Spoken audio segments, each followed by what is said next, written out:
Okay, can we please just talk about the law for a minute? And before I begin, let's address the elephant in the room.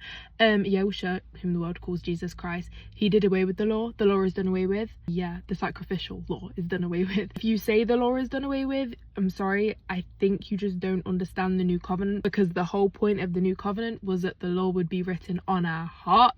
Yahuah was our atoning sacrifice. It's the sacrificial law that is done away with. You don't need to go to a Levitical priest and have him burn a bull for you. Okay, that's why we have Yahuah.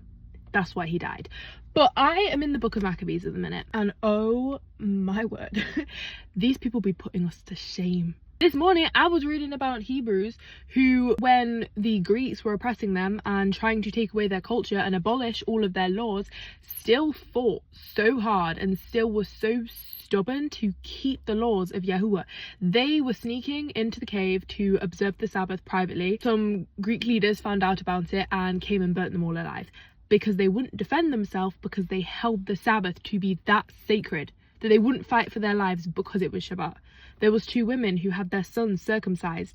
Their babies were marched around the city with them, hung by their chests, and then they were thrown off the edge of a wall for keeping the laws of Yahuah. Okay, and then there was another guy called Eliezer who was forced to eat pork, and then his friends, who were of a high stature, offered him a clean meat that he could pretend to eat in the place of the pork, so that the Greek leaders thought that he was eating the pork, when in reality he wasn't eating the pork. But he wouldn't even do that. He chose death. He didn't want the younger generations to see him, who has lived so faithfully by the laws of Yahuah his entire life, up to 90 years old. He didn't want them to think that he was now turning his back on all of that. He wanted to set an example, so he chose to die. He chose to die rather than eat the swine's flesh, or even pretend to eat the swine's flesh. And then here we are, taking the laws lightly.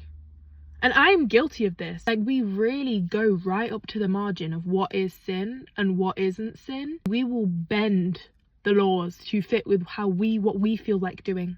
Oh, well, I'm not like actually eating pork properly. There's just a little bit of gelatin in these sweets. Oh, I kept Shabbat last week. It's all right if I go out and, you know, just skip Shabbat this week.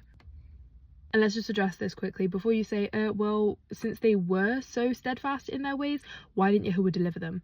Because this was his way of punishing them for beginning to meddle in sin. And if you read the book of Maccabees, this concept is explained in much greater depth. Please, if you have not, go and read Maccabees. It's very, very inspiring. And please don't take the laws of Yahuah to be a light thing. They are not there to restrict you. They are there to show you how to live your life to the fullest. Your creator knows you, knows what's good for you, and he knows what's not good for you. And that's why we have the laws.